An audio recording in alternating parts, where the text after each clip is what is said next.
This episode is brought to you by the Power Monkey Training app. We've been working on this thing for a number of years. We're incredibly proud of it and are constantly adding it so that you guys are having the best experience possible. There are 4 different plans that are available right now. The first ones are our 365 plans, Core 365 specifically. These are meant as bite-sized 5 to 15-minute plans per day to help you get a better understanding of incorporating an all-encompassing core regimen into your training. Strong core leads to strong movement. If we can start doing this more consistently with our methodology, it'll help you become a better overall athlete. Along with that, we have our skill plans, why people come to us most often. Learn a handstand, learn a pull-up, learn a muscle-up, learn those toes to bar. Let us help you with the technical aspects of what goes on with what most people consider to be the hardest part of this CrossFit space, working on technical gymnastics expertise. We have it in spades. Let us help you with an assessment-based approach on both strength and mobility, create a level that's appropriate for your starting point, and give you the skills and drills that are necessary to jump from level to level. Third is going to be our monkey method. Monkey method is our GPP for gymnastics. These are going to be 3 levels: beginner, intermediate, advanced, working with us so that you can improve your all-encompassing gymnastics approach, mobility, core work, handstands, bar work, ring work on a more regular basis, and can be incorporated into your regular WODs as you're doing them throughout the week. And lastly is our volume plans. These are for the athletes out there that are looking to compete. Take that one muscle up to 5 to 10 to 20 unbroken. How do we do it? We have a plan that's appropriate for you if you're a competitor out there looking to build some capacity around skill-specific training. Let us help you become a better athlete, no matter if you're turning over and getting upside down for the first time or if you're looking to get on the podium at the CrossFit Games. We want to be there to help. Check out powermonkeytraining.com for more information. Welcome to the Power Monkey Podcast, where we chat with the best in the world about what they do. I'm your host, Dave Durante, with my co-host, Mike Service, and on today's episode, we have 3-time CrossFit Games individual athlete, Emily Rolfe. Now, Emily is obviously an incredible athlete in her own right, but her parents are quite the athletes themselves. Her mother was a Canadian Olympian in the javelin, and her father was also a collegiate wrestler and an Olympic weightlifting coach. Combined, they created a work ethic and a striving within the athletic world that we're able to see within Emily today. She actually grew up doing gymnastics, and we talk a little bit about the love for that sport and how it's translated into her becoming a better CrossFit athlete. Some of the incredible achievements that she's had earlier this year, finishing well at both Wodapalooza and Dubai Fitness Challenge, what she's hoping for in this upcoming year, along with trying to balance her work life as a radiation technologist, along with being a full-time athlete, how she's able to do it and how she's able to keep both of those schedules on point, be able to compete with the best while still holding a full-time job. Not the easiest thing in the world. Emily is great to chat with. I love speaking with someone who comes from the gymnastics world, and we hope you guys enjoy this one too.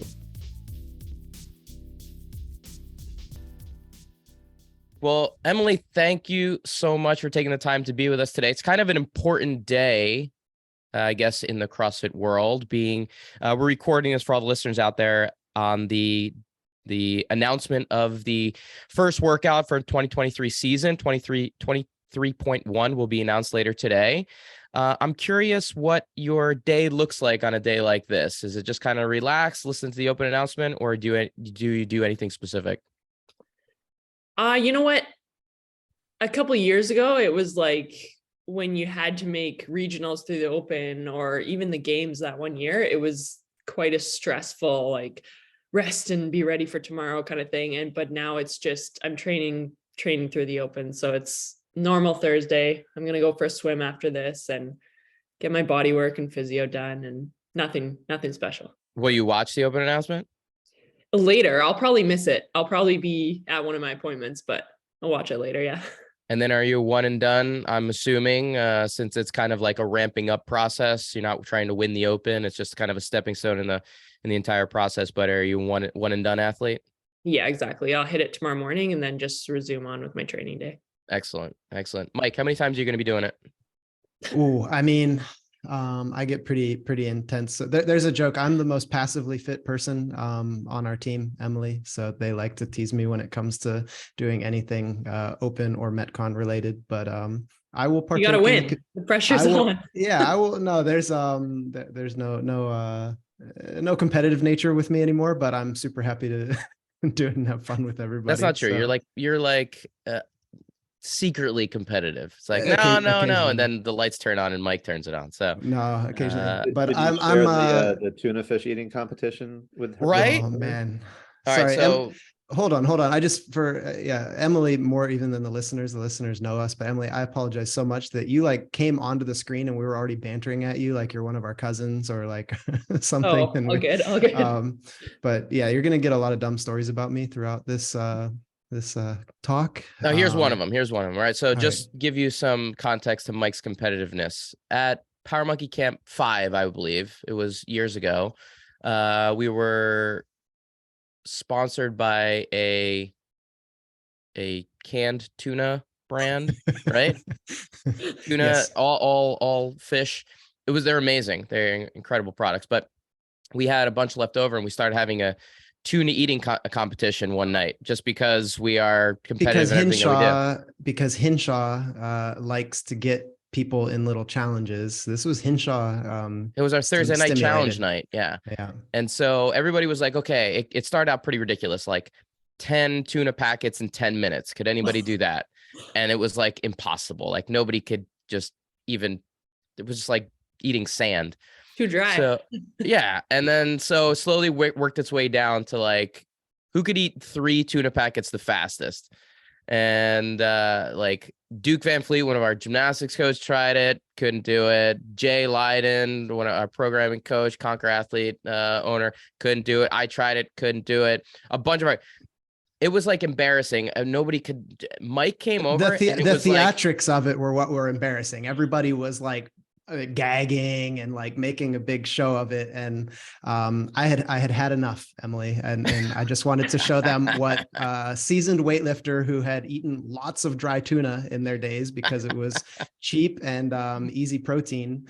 So I made my way down. It was like somebody that would be watching the CrossFit Games and they get tired of the event and they're like, I think I'm just going to go down and wing it.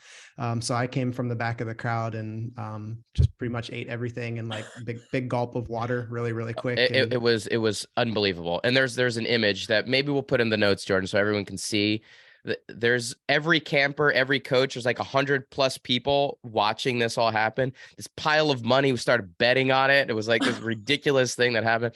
And Mike just is finished like this, like shoulder shrugged, no big deal, crushed it, beat everybody by like 3 minutes. Yeah, it was very impressive. Hinshaw had a timer. It was pretty comical.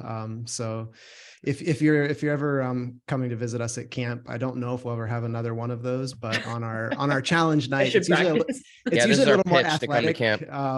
But we occasionally have food eating contests as well, and we would love to have you there. Well, no mayo or anything? No, it was nothing. Dry. It was open the bag and eat it. Yeah. So that's our pitch to get you to come to Power Monkey Camp. These are the fun activities that we do. Speaking of incredible athletic feats, you come from quite an athletic family. An Olympian parent, another parent who competed competitively as a wrestler and a weightlifting coach. What was it like growing up in a family with such high level athletes? I mean, great. I was an active kid, so everything we did was active, which I was happy with. I had an older brother too, so I was very competitive my whole life growing up, trying to compete with him, trying to keep up with him. So it's really all I've known. So your mom competed or was part of the track and field team for Canada, the 80 Olympics, which was boycotted. So you were not born while she was still competitive, correct? No, she did make a comeback when my brother and I were little. And I think she went to Commonwealth, didn't go back to the Olympics though. But so you got to see a little bit of her training and got to experience that a little bit. A little. I was so little. I remember sitting at the park in a wagon and I was happy because I got to bring like the snack of my choice. Like that's all I remember. But and then on your dad's side, he was a wrestler. How far did he go with that? So he was collegiate. Okay. Yeah. Where did he go to school? In here, UBC. Okay. So you grew up in BC area. It seems like I'm in Pacific Northwest now too. And that general area seems to be very active in general. A lot of outdoorsy, hiking, biking, climbing. It seems to be part of the culture. You seem to be someone, you're saying you were very active because of your parents, but was just the culture in the area kind of allowed for that as well? Yeah, it's like, especially in Vancouver, it's very trendy to be active here. Mm. We've got the mountains right there for hiking, and we've got the ski mountains. Like, we've got everything here. And I think the winters are quite mild, like for Canada. Well, if you're the same climate, right? So you could go out for a run now in February in a t-shirt and you'd be okay. Like, so it's pretty, you can ride a bike year round. It snows the odd day, but yeah. Gotcha. Now I'm going to leave Mike to ask any weightlifting questions, but I want to ask about gymnastics. You didn't have anyone in your family doing gymnastics, but it seemed to be a pretty amazing sport for you, something that you participated in for a while. Before you came on, you were rattling off some of my my history in the sport, which was amazing. It seemed like you stay pretty active in knowing what's going on in the gymnastics community. Was that a big part of your career growing up as an athlete? Oh yeah, obsessed. Like, that it was what I loved. That I wasn't the most talented gymnast, I wouldn't say, but my parents were like, oh, you can play soccer, you can run. Like, I was good at all those sports, but I was like, all I wanted to do is gymnastics. And yeah, like I say, I was a big fan. I had a subscription to International Gymnast magazine, and like Mm-hmm. Oh yeah. Yeah, just and then I went up to, I guess, I don't know if the levels are different. It's like level 10. Okay, so that's right before elite. Level 10 essentially is what most collegiate gymnasts are. Level 10. It's right before you start competing like internationally and things like that. So you're pretty tall for a gymnast, 5'7". Did you hit a growth spurt after gymnastics, or were you competing at that height? I mean, I was tall for a gymnast, obviously. Anything more than like 5'2" is tall. Yeah. But I grew a lot when I quit gymnastics. So I finished when I was 22, and then I grew in university. You finished. So you competed in gymnastics all the way through college? I did. Oh, amazing. All right. So you had quite a career. We're seeing so many female athletes on the gymnastics side now come back during college or post college to have a second run at a international career. With NIL happening and things like that, these athletes being able to get sponsorships and deals and getting paid, would that have been something that you would have wanted to pursue if you had it available to you, the idea of coming back post college? Or do you think this is something that opens up a new lifespan for collegiate or female gymnasts to kind of prolong their career? Yeah, I mean, I think it's great. I at that time was pretty done. Yeah. I mean, as you know, you're training so much, so many hours. Like, my body felt like I was hanging together by a thread. Like, man, it's so hard on your body that. This is kind of interesting because, I mean, you retired at 22 and you're 33 now. So the last 11 years, you've still been an elite athlete whose body is probably hanging on by a thread, just in a new space.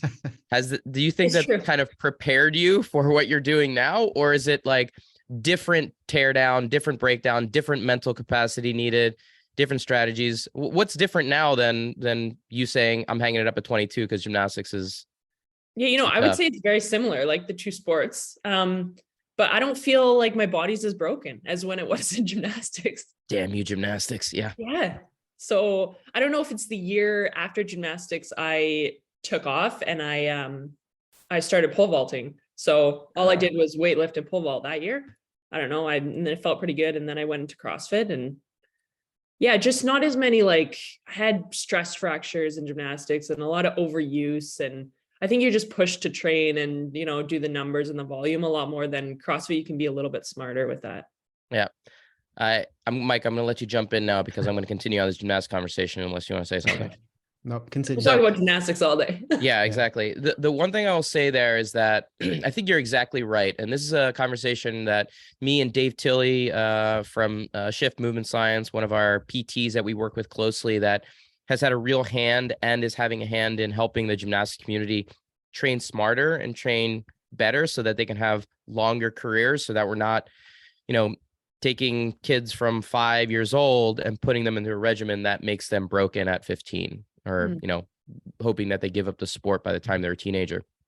And so the hope is that what you experience and maybe what I experience is not necessary. You know what I mean? It's a vestige of an old training style that we can create better athletes, healthier athletes, mentally, physically, emotionally, that can do the sport for much longer, and not think that, volume and just breaking things down and the number of, you said, stress factors is just a necessity as part of the sport. And so I'm hopeful that we can change things and actually see athletes compete into their mid-20s, late 20s, even early 30s, and still have competitive careers for longer.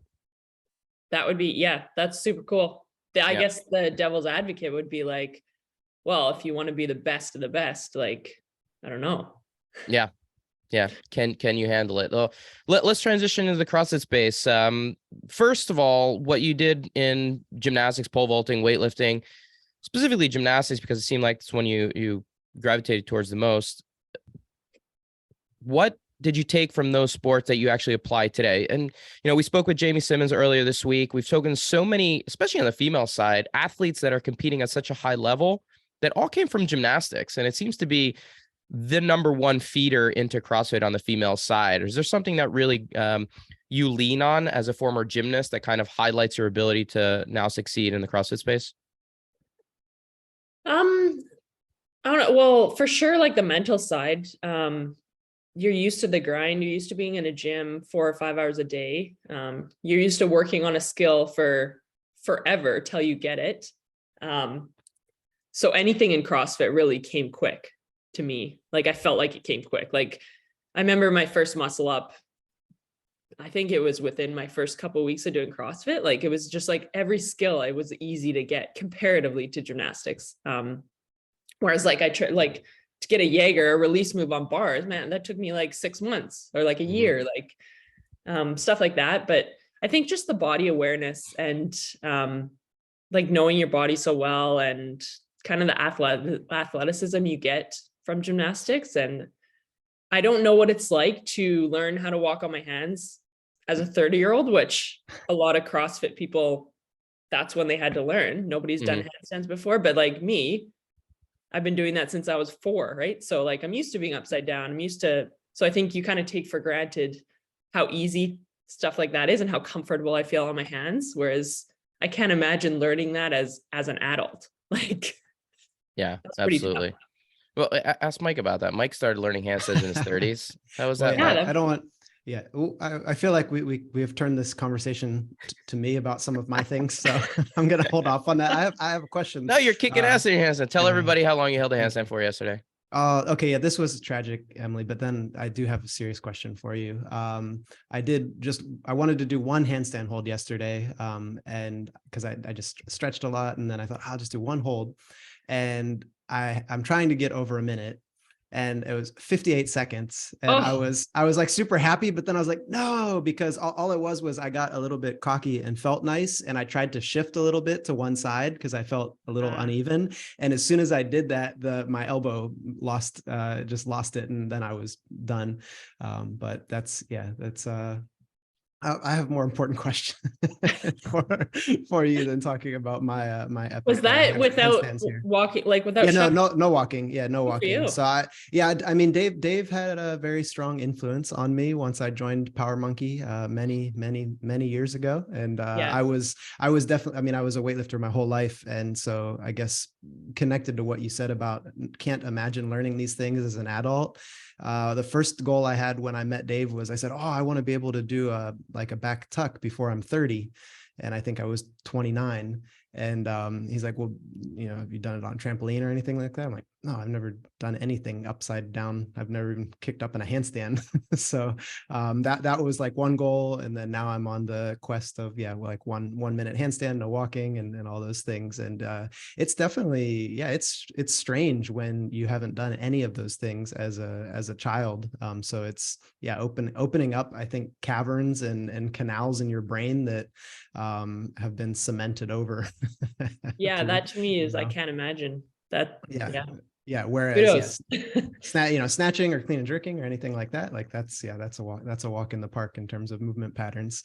But I am really, really curious just from hearing you talk about gymnastics all the way till you were 22, and then that year that you like took off to do pole vaulting and weightlifting, which is or strength training. How did you even come across the CrossFit gym? Like, was that something that you'd already been exposed to when you were a gymnast, or was it a little bit like accidental and then cool for you? Yeah. Tell that story. Yeah. So my boyfriend at the time, now husband, he had like a booth at one of these local CrossFit comps because he was like in the fitness industry at the time. Mm. So he just asked me to come help him like man the booth. And I gave up my weekend reluctantly. And yeah, I started watching it and I was like, what? Like these girls are doing like handstand push-ups, of course, like that enticed me. And then, yeah, I just remember watching, was like, I could probably do that. And then just went to a random class, like didn't do anything all summer. That was at the beginning of summer, and then just enjoyed my summer. And then I think in September, I moved for school, and that's when I tried a class in Vancouver.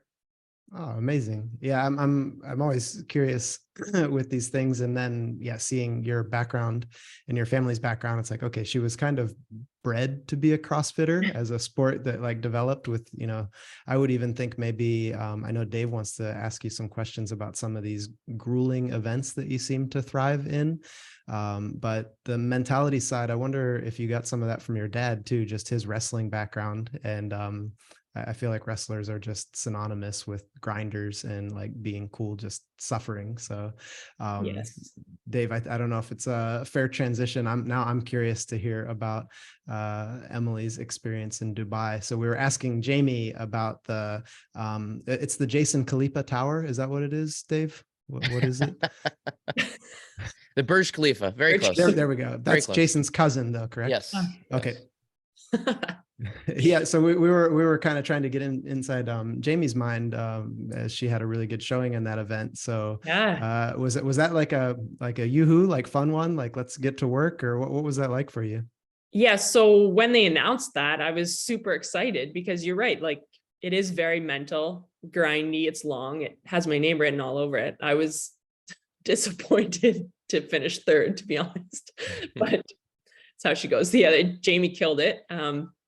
And then I can't even remember who won, but I don't know. I think Jamie won. I think Jamie won. I think Okay. she said, she won for females, and then it was like one or two guys maybe. Yeah, she finished in like 32 minutes, something like Okay, that. yeah, Jamie, and then I think Amy, and then me. Yeah. What was your time on that one? Do you remember? 32 something. Okay, Wow, that so close. you're all like right, right. Yeah, there. and I think it was cool that they put us off in like 2-minute stages, so you didn't really know where anyone else was. I had to pass 2 girls on my way up, so it was kind of annoying to pass because you kind of had to, break your cadence and speed up and let them know that you're there, and that was annoying. But yeah, it was cool. It was I didn't even have a watch. Everyone had like their watches and they were like, okay, knew their paces. And I was like, oh man, I don't have anything. And just before I went up, O'Keefe was like, do you want to wear my watch? And I was like, yeah, can I? And then I didn't really look at it much, but I kind of knew. I was talking to Brent, kind of the paces that we were going to hit. I think it was like 2 minute per 10 flights. And that would give you like a 30-minute time. And I was on pace for that. And then of course the second half, I don't know what happened, and somewhere I lost 2 minutes. Yeah, you really lost it. Instead of a 30-minute pace, it went to a 32-minute pace. Shame on you there. Fell off the wagon. Was there any did you have any sympathy when you passed those 2 people, or was that I don't know, I would feel a little bad when I'm passing them, I think. I felt a little embarrassed for the second one because I was like, man, you had 4 minutes on me. But it was just quiet and heavy breathing. That's all you could hear. And because of the echo of the tower, you couldn't tell if the heavy breathing was like above you or behind you. So at first I thought someone was coming for me. And then I realized, oh, it's the girl ahead of me. But it was really hard to tell like where the breathing was coming from. So that was kind of scary. You were kind of I love it. Right. Mike, we got to do that event at some point. And we got to just make it up like the flights of steps going to the cafeteria at Power Monkey Camp first. Okay. And then if we can do that, then we'll go to the next stage. I mean, my wife shames me in our apartment because we're on the 3rd floor, so 3 flights of steps, but we have this really nice, like, energy green modern elevator that I always want to go on, and I just get a dirty look and then I have to follow her up the steps. You're such a weightlifter. So I feel like I'm training for it though. So like, I mean, at least 3 times a day I'm doing those 3 flights, and I've got my pace down, so I'm ready when we come to Dubai. I want to ask you about another event that kind of sticks out. 2021 games, you won this event. And it's one that I bring up quite a bit, and I want to ask some strategy around it.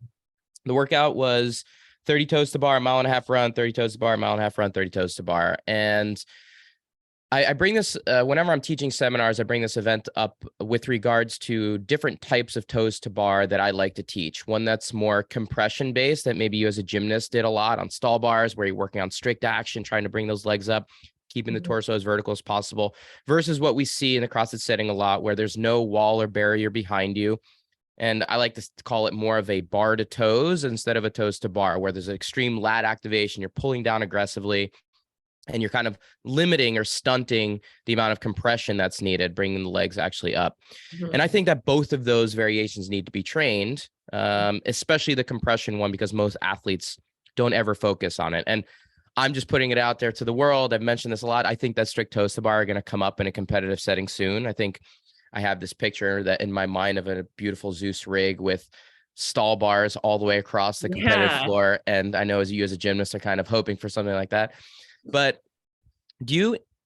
that workout with a heavy hip flexor component in the run as well, do you change your strategy around the type of toes to bar that you're doing because you probably have a better understanding of the movement? Or is it just, I know I can probably hang on to the bar, my grip is strong enough to be able to put really, big chunks of these 30 toes to bar together, try to do them unbroken? What's some strategies around it? And do you have any understanding of, okay, in this moment, I'm going to try to do this type of toes to bar to allow me some more, hip flexor strength by the time I get to the run? Yeah. So if you saw that event, the win was because of my toe to bar. Like Christy and I, at the very end, we were pretty much tied. We were tied.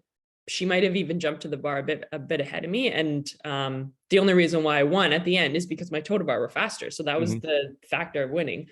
So I would say in CrossFit, it's extremely important, like your cycle speed, obviously. That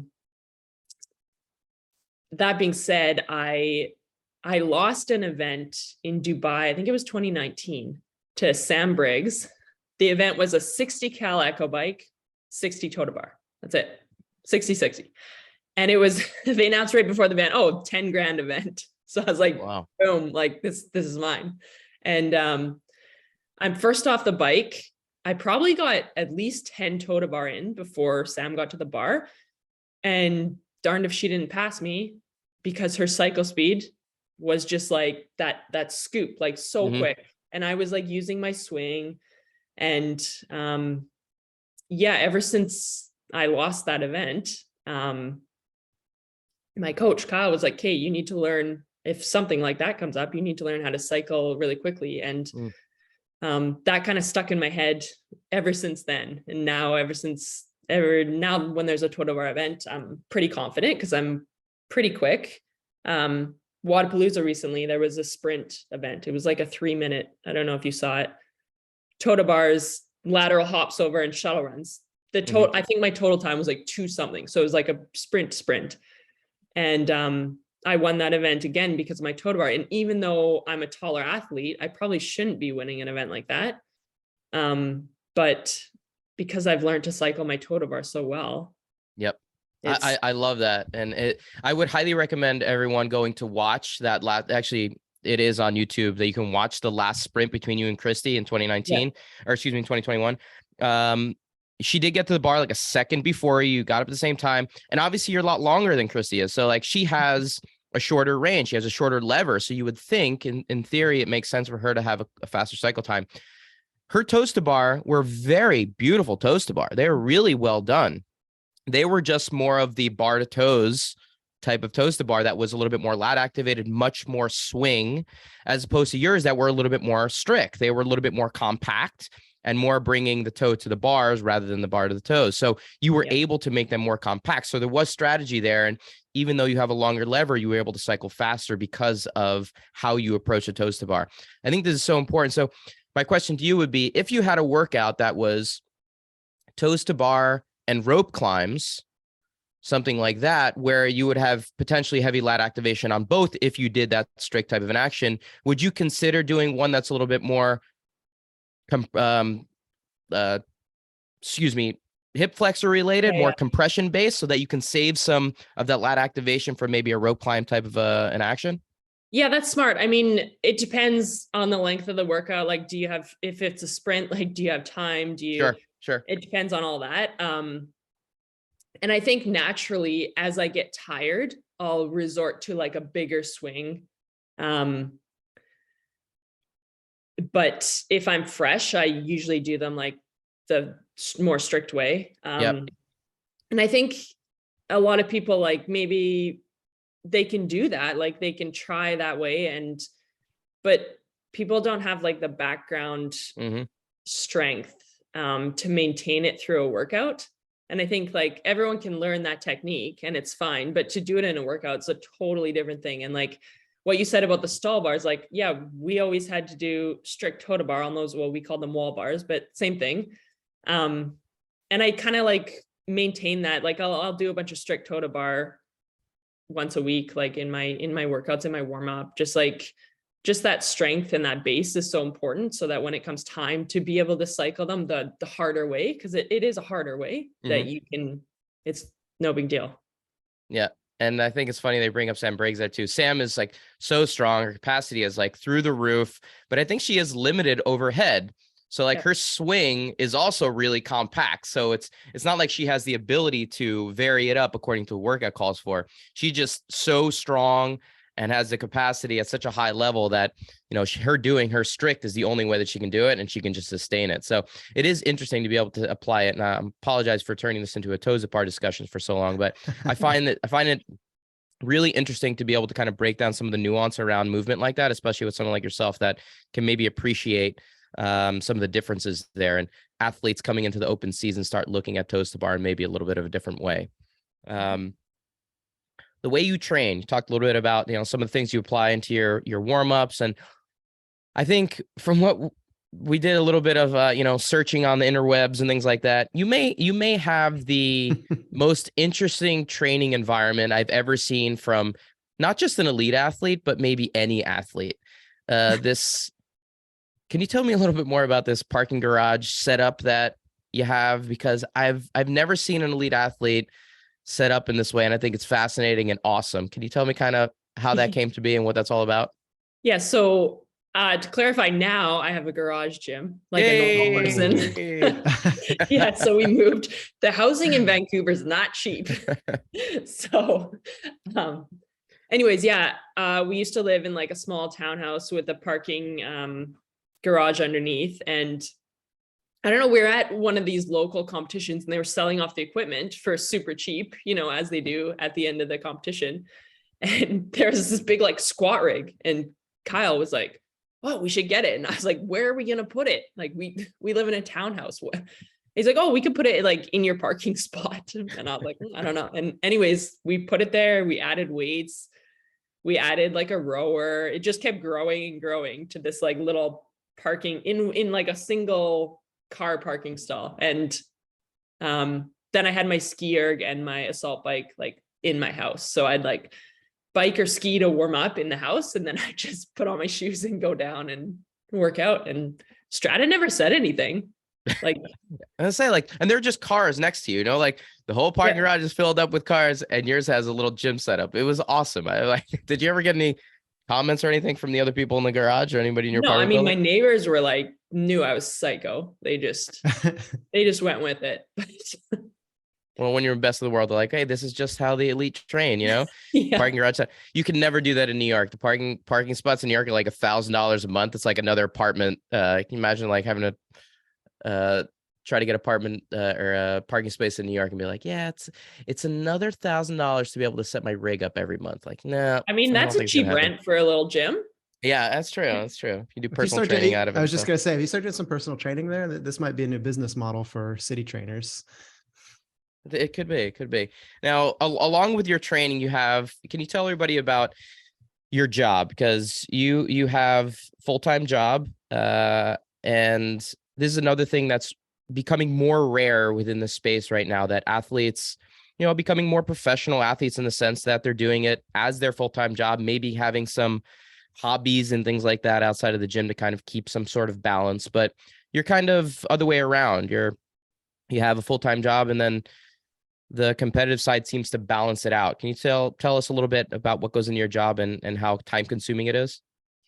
Yeah. So, I work as an MRT at a hospital here. That's like doing x-rays and CT scans. I've considered going full-time athlete, but, and I've had a few like good talks with, Vellner. He's quite a good friend of mine, and he works as a chiro, not full-time, but, so he's kind of pro job too. And I don't want to say it's like a back fall, but it's kind of nice, like when you're injured and you have something else to do and you're like, okay, well, like I'm kind of good for something else. Mm-hmm. I'm not just sitting around home moping and like, and then I think just growing up doing gymnastics, I got my science degree while I was competing. So I was doing school and gymnastics. I'm kind of just used to doing like my sport and my other thing. And I don't know, it works for me. Everyone at work knows CrossFit's my priority. So that comes first. And then it takes priority even over your job, and they're cool with that. Yeah. I mean, I still show up and I do my job, but they know if there's like a competition or I need a day off because like something's happening in training or whatever, they're pretty understanding with that. And from what I had seen, you work kind of various hours. It's not always the same schedule. Is that correct? You still doing those kind of sometimes night shifts and kind of all over the place? It seems like it could mess with, your sleep schedule, what your meal times look like, how you train. CrossFitters seem to be, or elite athletes are all about like rhythms and keeping consistency around what they're doing. Does it create a different wrinkle in the way that you train? A little bit. Like I'm a very regimented person. I don't work nights anymore. I used to, but I put my foot down. So no more nights, which is a huge difference. That was really the spanner. That was tough. So now I just work days and evening shifts, which is a lot nicer. But like working nights, it made me pretty mentally hard. Like I would work a night, then I would train, then I would sleep all day, then I would train again, and then go work another night, and for 4 nights in a row. And like one of those training, both of them were just alone in a dark gym because one was at 10 p.m. to midnight and the other one was in my parking stall. So like I was very like, I don't know, like if you really want to do something, you'll do it. But yeah, it helped me. And then I would say like competing in Dubai and things where they're 12-hour difference from here. So what's 12 hours? That's switching your day. Oh, I'm going into a night shift. Like, traveling to compete was a lot easier really, because I was used to it, but not enough to keep working nights. So I mean, mentally strong is just like, it's putting it mildly what you're capable of doing. And it seems like you are just a mentally strong athlete, and maybe those night shifts kind of excelled that or brought that out a little bit more. Did you feel like that was something that was always a strength for you too, when you were a younger athlete, something that maybe your parents instilled in you, or was that something that you feel grew with this, hey, have these two parallel lives that are working together for me to be able to succeed in one or both? I need to just build that mental muscle. Yeah, I think both. I think my parents instilled that in me when I was quite young, and I've just always been like, quote, kind of a hard ass kind of a person. And then in CrossFit, I've worked with a mental coach, so that helped too. Mm-hmm. And within that healthcare world, you were named fitness healthcare worker of the year. Was I? Yeah. Fittest, right? Healthcare worker Yeah, on earth. This I is think what so. we yeah. were.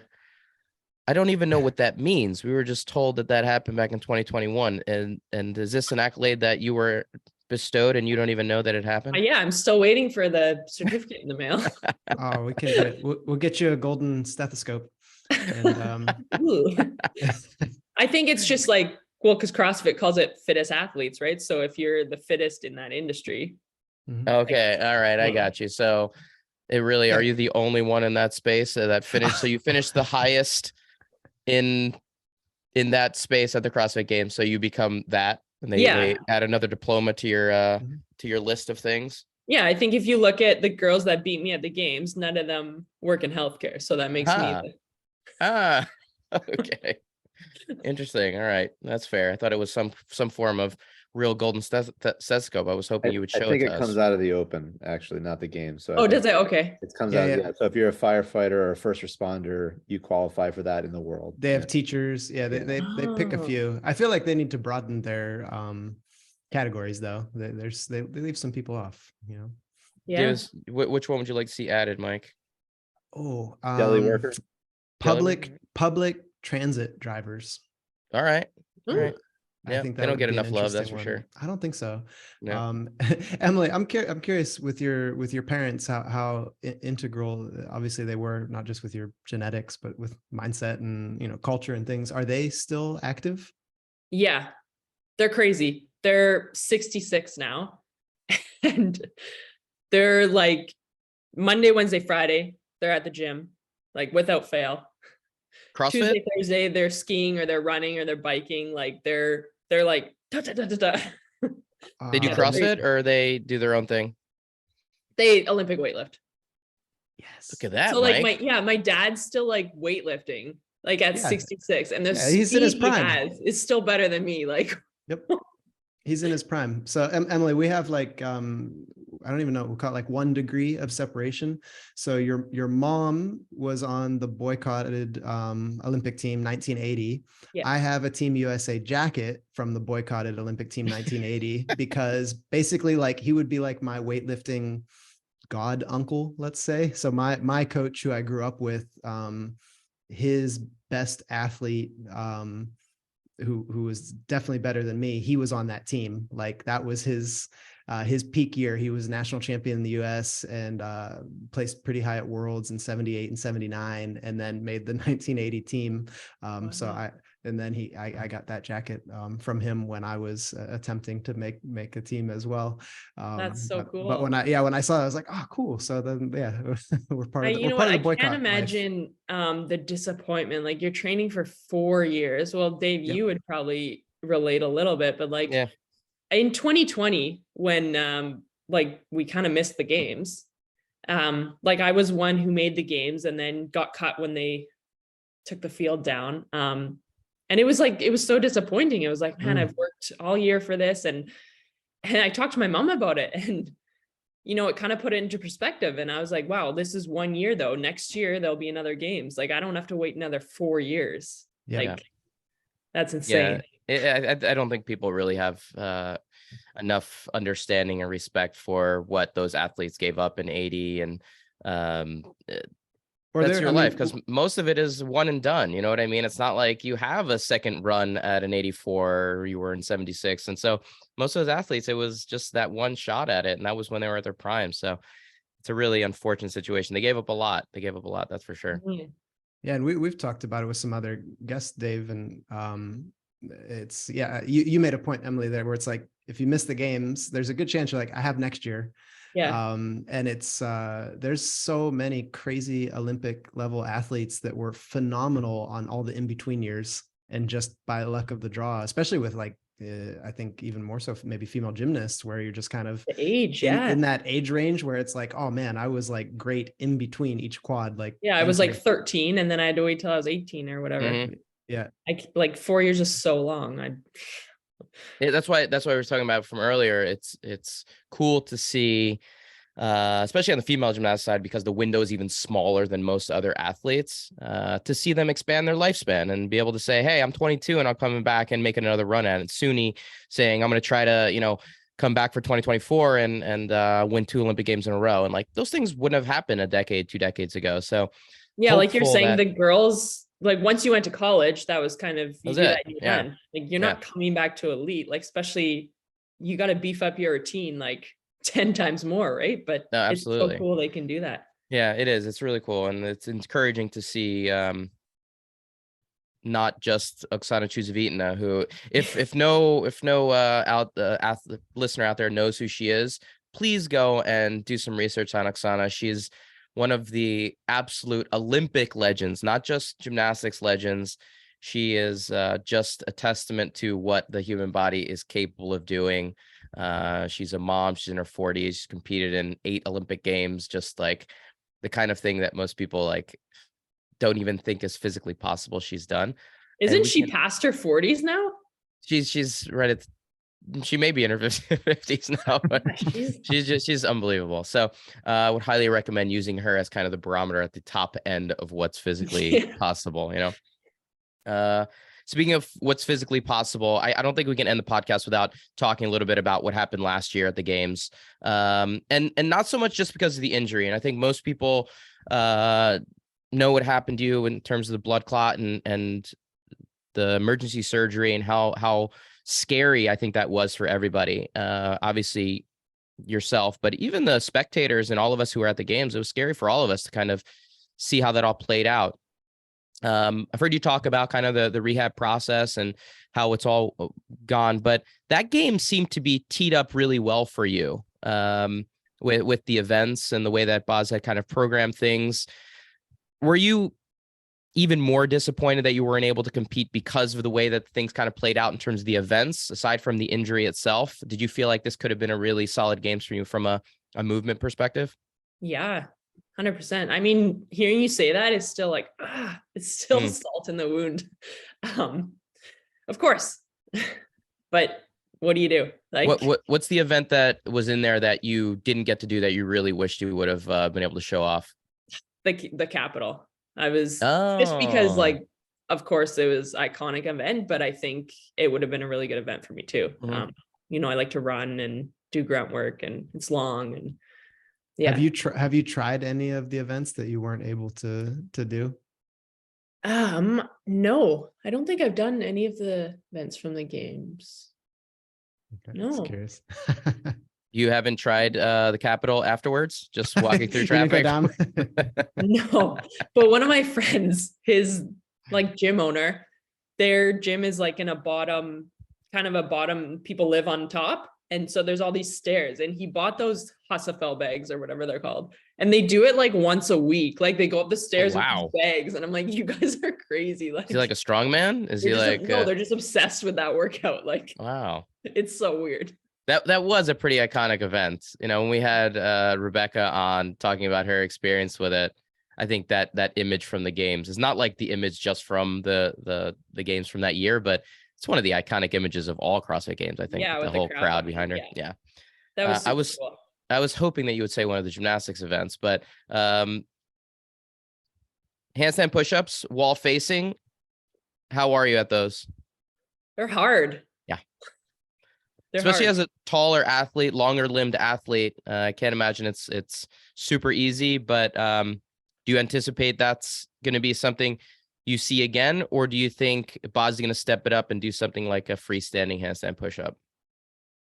Oh, I mean, yeah, he could do anything, really. I do this all the time. Like, what's next? What's Boz going to start to work on? If you could pick something that you'd love to see on the gymnastics side that hasn't been programmed yet, what would you like to see?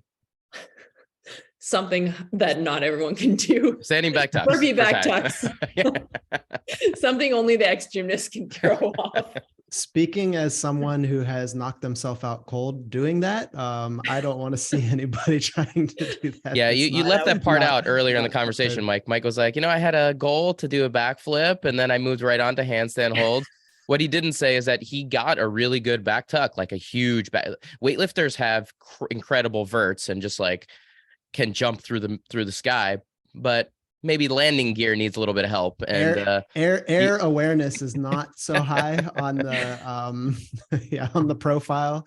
So Dave banned me from back tucks after I sent Landing him on your head. a 3-minute video of landing on my head and then laying there and passed out by himself. No one's allowed to see that video ever again, and he's never allowed to do another backflip. But I think he broke into my phone and deleted it because I had it and would show it with pride. Like, I'm like, no, that's what weightlifting makes you resilient, so you can take a hit. No. But yeah, handstands are way safer. So yeah, stick with those now. So. Some of the Olympic lifters used to do like a standing back tuck after they made a lift. Oh yeah, we had in the US, Shane Hammond was our super heavyweight. So Shane was like 5'6", and then he weighed, let's say, around anywhere from 290 to 310, and he could dunk, which is just silly, and he would do a standing back tuck like for fun. So and then there was another lifter, his name's Caleb Ward, and similar body type, not as big as Shane, but just a cannonball of strength, and standing back tucks all the time. There's Shane Hammond used to live at the training center with us. Yeah, he used to live at the training center with us.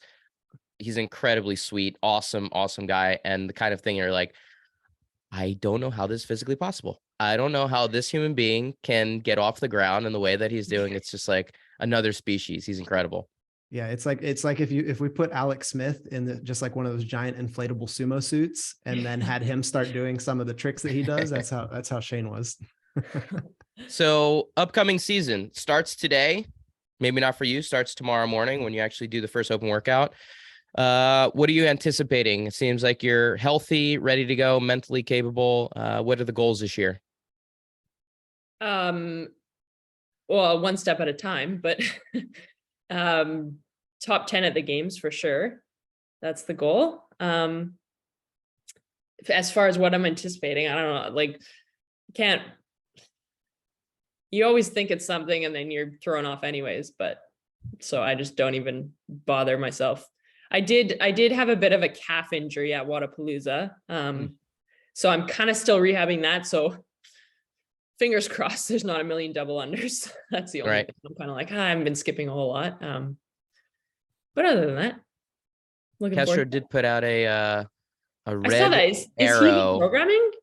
No, he probably he's just messing with everybody. I don't think he's programming. Isn't everybody like, this is the first year where Boz is programming everything for the first time? But maybe he just has some insight and is starting his nebulous post again as to them having no reference point to the actual workout. But a backwards red arrow. Any indications to what that might be? Mike, what do you think? No idea. No idea. I felt a little bit so when we had our last talk, Emily, I was saying, I still think there will be something with wall walks, just because I think that Boz he likes progressions, so I could imagine like wall walk, and then there'll be wall facing, and then maybe something freestanding, just to continue with a little bit of that theme. But then I was listening to, I think Brian, our friend Brian was like, just no wall walks, please. Like, I don't want 3 years in a row with wall walks. And I was like, I would like a wall walk into a handstand walk. So you walk up the wall and then you walk away from the wall for like, that'd be cool. A 20-foot wall. But I think gym constraints. I don't know if everyone would have the space for that. But maybe single unders. Maybe he'll go back to basics. Oh, that would be amazing. Those are still the best. It was quite a spectacle to watch a lot of athletes try those last year and not have some success. But we're looking forward to watching you. Thank you so much for the time. It's always nice to have I'm going to call you a former gymnast, and not so worry about the CrossFit side, because gymnast community is small enough as it is. And we're going to be pulling for you. Can't wait to watch you out there competing. Obviously, you got some precursors before we get you back out to the games, but we're confident you'll be there. And we always do this, and hopefully you take us up on it. But we'd love to have you out at a Power Monkey camp at some time in the future. We'd love to have you there in your comfort zone of a gymnastics camp. So we'd love to have you there. I'd love to be there. Thank you. Of course. Now, before we shut it down here, like Mike mentioned in the beginning, some quick questions. First one is an easy one, hopefully. What sport or discipline do you prefer, weightlifting or gymnastics? Gymnastics. If I would have said like weightlifting and endurance running, what would you have said? Or gymnastics or that? I'm better at endurance. I wouldn't say like, if you say, Amazing. oh, go do, I'm not the best at muscle ups or like things that are like pure gymnastics, really. Like I'm Yeah. fine, but it's not like, I'm like, oh, that's my really good strength. It's like, Yeah. whatever, but Yeah, 10 years of training just turned it into a whatever type of thing. You have quite a background. You are All right, truly if a you- I try to make it into a thing. I'm doing a glide kip as much as possible without getting my All right. feet over the bar. How about this, Emily? If you were given the option to do one of two workouts, you can do 10-minute 2 snatches at 90% on the minute, or 10-minute 3 strict muscle ups on the minute. Which one do you think you're gonna hit with most success? 3 strict muscle ups. That one, I'm like, I can get through that. The 90%, give me like a lightweight that I can cycle. I'm happy with that. Yeah, that used to be like one of the, let's say, worst challenging workouts we would do to be a little bit competitive when we would train in the gym, is you would do increasing percentage EMOMs. And this was before CrossFit. It was just, we would get creative when we were training, and you would start the EMOMs at about 70%. And then every 10 minutes you would bump up 5 to 10%. And until you would miss like 2, and then you were done. Right. And it was always to kind of see who could get up to 90% or so. So That's a nice death by right there. Yeah. it's horrible. Yeah. All right. Question number 2. Do you have anyone you think would be a good interview for us? A guest that maybe friend, someone you've come across recently that would be great to have on the podcast? Have you had Vellner on? Have we? I think we may have. I think we did a long time ago. Okay. Not We gotta- recently. No, yeah. not recently. No. Bukowski was He's on recently. He's funny. He's good. Yeah. He's a good time. I would love to have Vellner on either again, or if it's, it's been doing this for a few years now, so it's possible he was on early on, but another former gymnast, I'm all about it. So yeah, that's a good one. We should at least try to connect with Pat again. Books or movies? Are you more of a book or TV show movie person? Depends on the season. Really? All right. Yeah, like I was gonna say, like, after my surgery in August, I took like the month off, and I was like in a good zen, and I read a lot and just like chilled out and wasn't working. Like, it was really chill and nice. But now usually I'm just like so exhausted at the end of the day, I'll just watch TV. All right, give us a TV show that you're watching right now. Where do I start? I like trash TV.